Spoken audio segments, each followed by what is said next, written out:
Bien. Hola. Ahí se me ve. ¿Cómo están? Bien, vamos a exponer un tema que es sobre la definición freguiana de un número. Vamos a ver cómo se construye dentro del sistema freguiano a los números. Y bueno, estarán viendo una cosa que es de la cámara, y es que estoy grabando la pantalla de mi celular mientras tengo la cámara del celular abierta. Entonces, por eso es que se ve ese cuadro. Creo que no puedo quitarlo. Le estoy aplastando la pantalla. Pero pues vamos a exponer este tema. Este tema fue una exposición en un congreso más o menos local que se lleva a cabo en la universidad, y pues la verdad es que me gustó mucho. Entonces vamos a replicar la exposición. Bien, este es el nombre. Vamos a intentar acomodar un poquito mejor, que se vea todo. Y pues vamos a estar viendo. Espero no se me apague el celular, porque pues cuando, a pesar de que se está viendo mi cara, el celular está sin tener contacto, entonces a veces se bloquea. Esperemos que no pase, porque de hecho pues, si pueden ver, si aplasto las configuraciones se van a abrir. No es una grabación propiamente, ¿no? Pero pues vamos a empezar. Estoy un poquito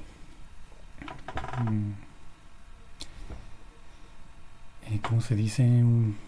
He olvidado un poquito la exposición, o más bien el tema. Entonces vamos a ver si puedo explicarlo de forma correcta. Bien, aquí tenemos el temario. Vamos a ver qué es la definición de un número según Frege, claro. Vamos a aclarar el lenguaje y vamos a construir a los números naturales, de forma que una vez establecidos los números naturales se pueda construir la aritmética, y entonces somos capaces de operar con una estructura que es la de los números naturales.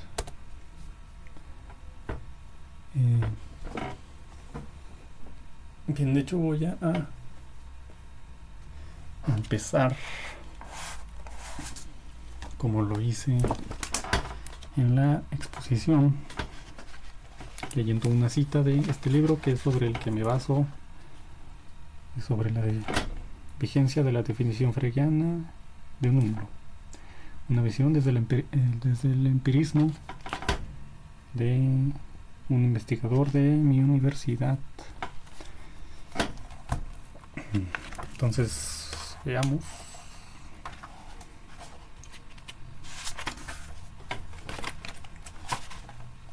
Vamos a leerla. Dice: a través de los tiempos, los matemáticos consideraron sus objetos, tales como el número, el punto, etc., como cosas sustanciales en sí.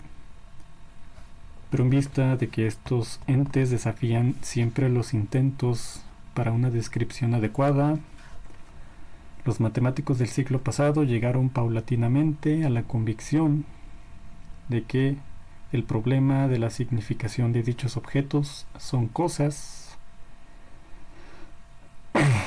como cosas sustanciales, no tenía, en modo alguno, sentido dentro de las matemáticas. Lo que realmente son los puntos, las rectas y los números, ni se puede ni es necesario discutir en matemáticas. lo que interesa y lo que corresponde a hechos comprobables es su estructura y relación.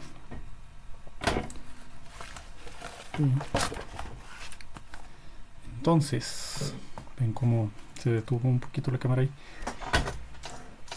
¿Qué nos quiere decir?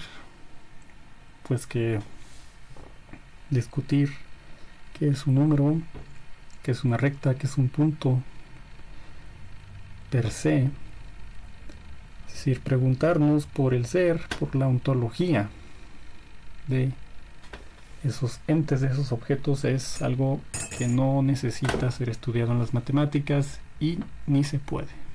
Es decir, es una cuestión más filosófica que matemática, una cuestión ontológica. Entonces, pero bueno, hubo intentos de hacerlo y en este caso vamos a ver el de Frege, que es un intento que conecta el empirismo con la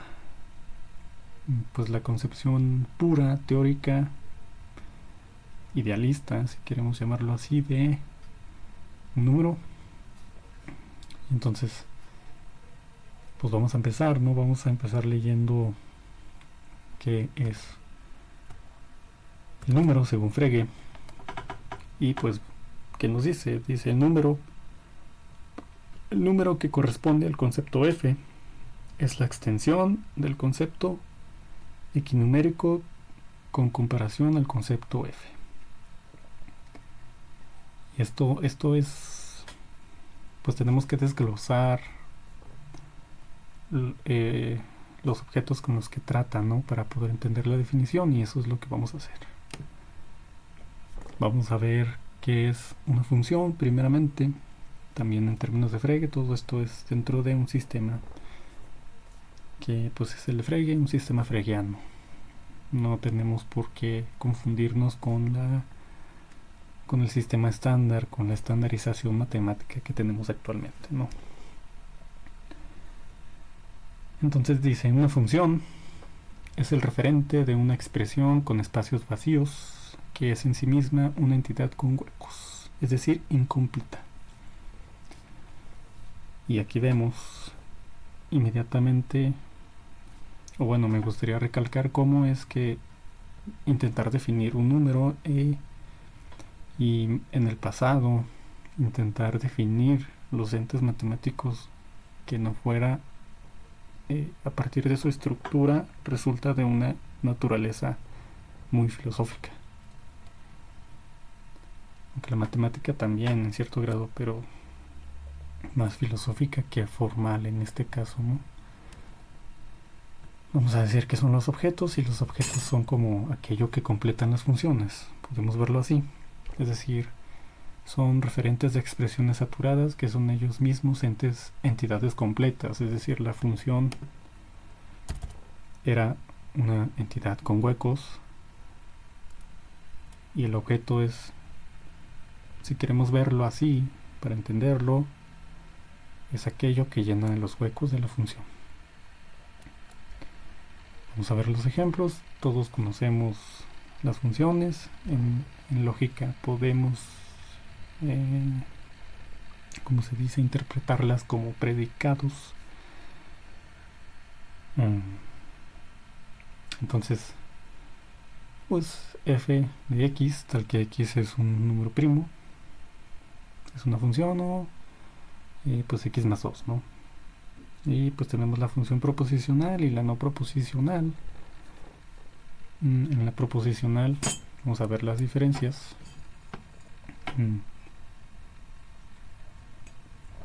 Bueno, aquí tenemos un ejemplo que aquí ya lo represento en términos más modernos, más actuales, que lo vemos como un conjunto de pares ordenados, ¿no? Tales que elementos del dominio no se dispersan en diferentes puntos del contradominio, ¿no? Es decir, el A no puede tener dos elementos. Bueno, en nuestro conjunto U, cada elemento de nuestro conjunto U solamente le corresponde otro elemento de el conjunto V. Solamente, es decir, una implicación. Al conjunto V se le pueden asignar valores distintos del conjunto U. Okay. O sea, para el que entienda el concepto de función me estará entendiendo, y para el que no, pues sé que es un poquito difícil, pero vamos a ver, vamos a hacer un esfuerzo. Vamos a ver una función proposicional. Estas son las que toman valores de verdad, como la que vimos acá. X es un número primo, pues es los números primos que toman el valor de verdad, pues son justamente ellos, ¿no? Por ejemplo, el 5 en esta función, si lo ponemos el 5 como objeto que completa la función, tomaría el valor de verdad, pero el 4 no, tomaría el valor de falso porque no es primo. Y pues aquí es un diagrama representativo, y vamos a ver dos conceptos. Bueno, es difícil hablar de conceptos dentro de un sistema que intenta referir a qué son los objetos de forma ontológica, pero pues es una dificultad que siempre se tiene en la lógica y en siempre que se trata de establecer los principios de un sistema, ¿no? Pero tenemos los conceptos, que no son los conceptos del sistema propio, sino un concepto que una percepción que tenemos de una entidad dentro de este sistema, ¿no? Entonces, ¿qué es la extensión de una función? En este caso, la extensión siempre es la extensión de una función proposicional, y esa extensión refiere a todos esos valores que dentro de nuestra función proposicional toman el valor de verdad. ¿Okay?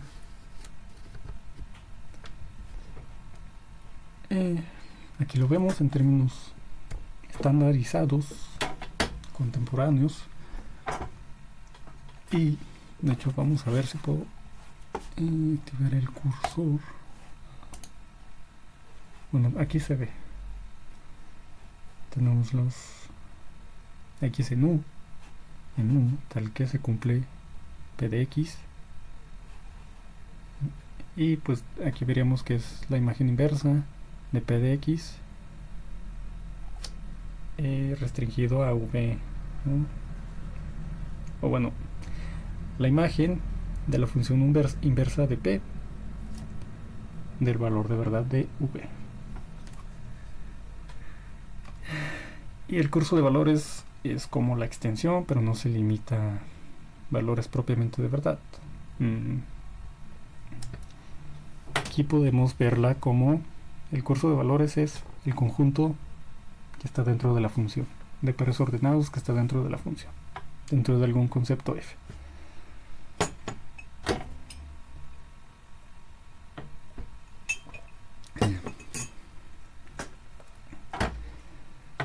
Ok, o sea, el curso de valores no se limita a funciones proposicionales, la extensión sí. Y entonces, ¿qué significa decir que el concepto f es equinumérico respecto al concepto g? Pues primeramente vamos a ver que el concepto refiere a la extensión de valores de una función. ¿Okay? Es decir, me aclaro. Nosotros decimos dentro del sistema fregiano que un concepto es una función proposicional, porque nos define, nos biparte un universo, tal que dentro de ese universo todos esos valores toman un valor de falsedad o uno de verdad. Entonces, en los conceptos, un objeto queda totalmente delimitado por una función proposicional que lo manda, por así decirlo, a el valor de falsedad o el valor de verdad. Y en ese sentido, un concepto es una función proposicional. Y decimos que la extensión de un concepto, es decir, de una función proposicional, es todos aquellos objetos que caen dentro del concepto, es decir, que toman el valor de verdad dentro de la función proposicional de ese concepto. Aquí lo vemos en un diagrama ilustrativo. Un concepto equinumérico con ojos de mi cara, o sea, ese concepto, si lo aplico a mí, en el universo donde esté yo, los ojos de mi cara son 2. Entonces este ojo cae dentro de la extensión de ojos de mi cara y este otro ojo también. Y solamente esos dos objetos, es decir, tiene 2. Y otro concepto equinumérico con ojos de mi cara es uno que tenga los mismos objetos, la misma cantidad de objetos.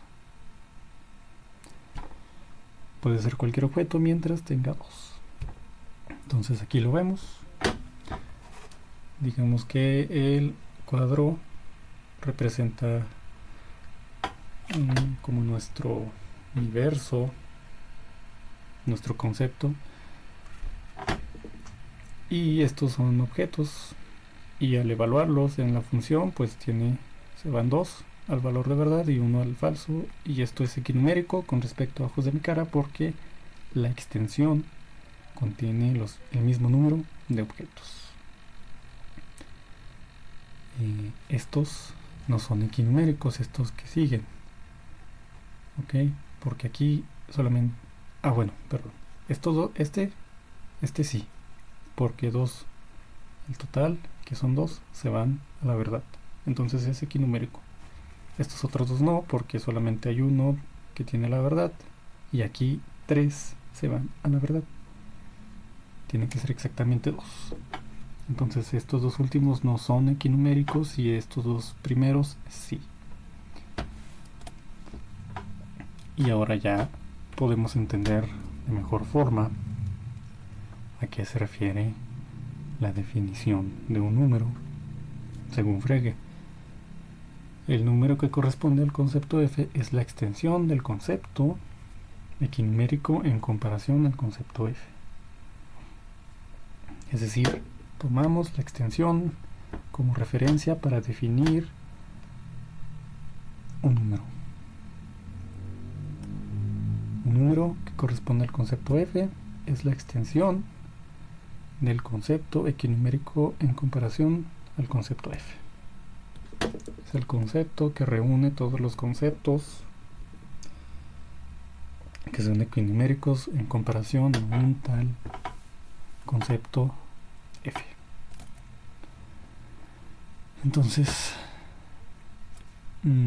aquí nos topamos con un problema. Y hay una cuestión, y es que si a todo concepto le corresponde un número, y Russell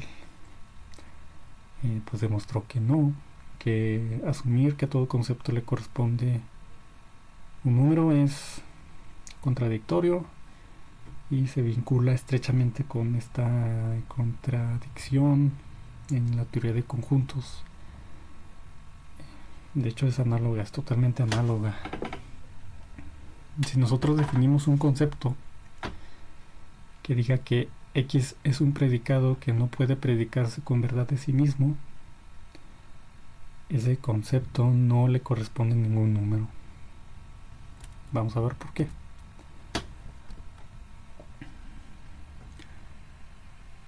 caso 1, lo vamos a dividir en casos. Si admitimos que f está en la extensión de f,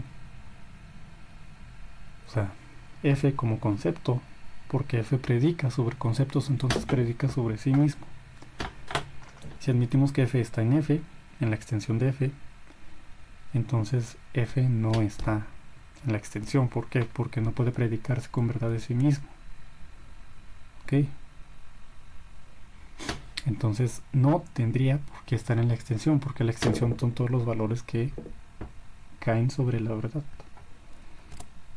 Pero si no está, entonces cae, porque no puede predicarse con verdad de sí mismo, y entonces estaría en la extensión de f, pero si está en la extensión de f, no está. Entonces tenemos que está sí, solo sí, no está, que es contradictorio totalmente, entonces no podemos admitir esto. Y pues para solucionar esto simplemente habría que enmarcarnos, limitarnos a, en términos contemporáneos, pues a conjuntos, refiriendo a, en lugar de conceptos, conjuntos. El número que corresponde al concepto f es el conjunto asociado al concepto equinumérico con respecto a f, es decir, el conjunto que reúne todos los valores de verdad, todos los objetos que dentro del concepto f caen sobre la verdad, que caen sobre el concepto f, pues. Y pues digamos, esto se podría admitir también en conjuntos, y sí, pero dentro de un sistema estándar de los axiomas Zermelo-Fraenkel, con el axioma de elección. No, pues hay axiomas que no nos permiten formular un conjunto de la naturaleza paradójica que nos plantea Russell. Y no vamos a entrar en esos detalles aquí, pero pues así ese problema está solucionado, y entonces podemos permitirnos trabajar con los conceptos y empezar a construir los naturales a partir de nuestra definición de conceptos, tomando términos contemporáneos de los conjuntos. Vamos a definir qué es la función sucesor, que es muy característica de el sistema de los números naturales. El sucesor es que existe el concepto f y un objeto x que cae bajo él, de tal tipo que el número que corresponde al concepto f es n, y el número que corresponde al concepto que cae bajo f pero no es igual a x es n. Y aquí inmediatamente concluimos, prestando un poquito de atención, porque no es tan fácil. Una primera lectura no nos muestra directamente, ¿no? Tenemos que un poquito releer y intentar entender, pero aquí notamos que m, o bueno, más bien n, es el sucesor de m. Aquí lo vemos. Vemos en términos de extensión, que si a la extensión, viéndola como un conjunto de todos los objetos que caen sobre el concepto f, le quitamos a x, que es el que referíamos en la definición de sucesor, entonces nos queda m. Pero si no le quitamos x, nos queda n. Es decir, podemos interpretar que n es igual a m más 1. Bien. Y a partir de aquí podemos definirlo de forma casi totalmente análoga a la estándar que se hace con los sistemas de Peano. Definimos al número 0 como el concepto que es desigual de sí mismo, o sea que x es distinto de x. Entonces x es el conjunto vacío, no hay ningún objeto que sea desigual de sí mismo. y el 1 lo definimos como la extensión de f unida al 0, y el 2 como la extensión de f unida al 0 unida al 1. Ok, y pues así. Vamos a recordar, vamos a hacer un contraste con los axiomas de Peano. Aquí los expresé de forma totalmente lógica. Pues tenemos que el 0 está en los naturales, que para todo n, si n está en los naturales, el sucesor también, y que no existe un sucesor del 0, bueno, que el 0 no es sucesor de ningún número, más bien, disculpen. Y pues aquí tenemos que para toda m y para toda n, si sus sucesores son iguales, entonces m y n son iguales, es decir, sucesor es una función inyectiva. Y pues nuestro esquema de inducción. Este esquema no es como tal un axioma, se le llama esquema porque esto me costó un poquito entenderlo cuando lo leí por primera vez, y es que este esquema lo que hace es generarnos infinitos axiomas, porque para cada propiedad que cumpla este axioma se genera uno nuevo al instante. O sea, y no es que se genere el instante, ¿no? Pero, es decir, no hay como, ¿entienden?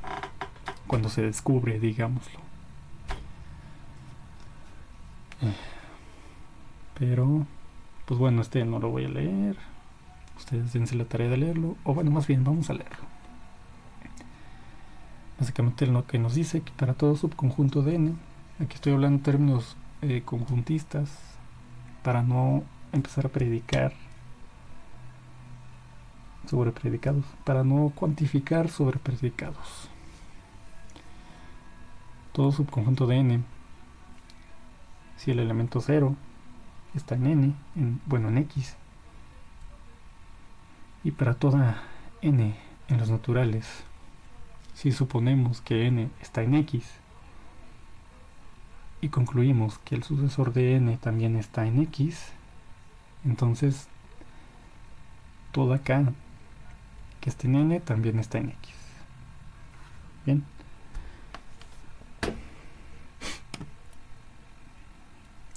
¿Cómo se construye? ¿Cómo se construyen los naturales con los axiomas de Peano? Por el axioma 1, pues el 0 está en los naturales, el 1 es el sucesor del 0, el 2 es el sucesor del 1. Vemos cómo se van anidando los sucesores, y el sucesor de 0 es distinto de 0.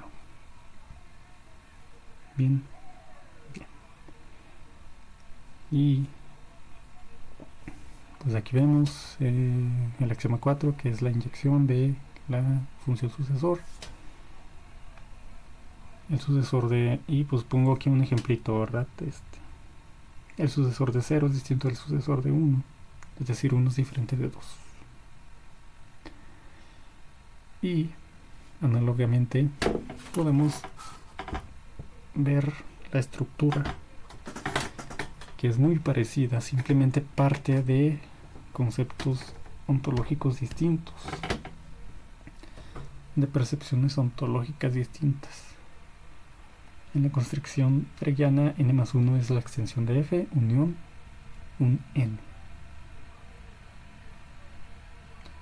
Y pues en Peano simplemente es n más 1, es el sucesor de n.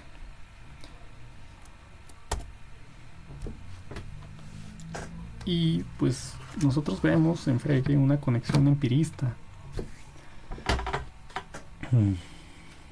Ya para concluir, ¿por qué? Porque nosotros podemos hablar de conceptos, no solamente de números. Nosotros estamos refiriendo a un número como un concepto. Y es aquí donde se percibe la peculiaridad, Podríamos llamarla la riqueza de la definición de Frege. Nosotros podemos referir a ojos de mi cara e implícitamente estamos refiriendo al número 2. Por los dedos de mi mano estamos refiriendo al número 5. Y pues ya, aquí termina la exposición. Uno se preguntaría como, ¿para qué nos sirve? ¿No? Parece redundante. Parece incluso un tanto ridículo. A mí en algún momento también me lo pareció. Y pues me sigue pareciéndolo en cierto sentido, pero entiendo la necesidad de querer formalizar, de querer partir de un empirismo y de querer estructurar los números ad hoc a la matemática que se conocía, pero desde un sistema formal, desde términos lógicos, desde términos formales, que es lo que hace Frege. Entonces, pues aquí termina. Gracias y nos vemos después.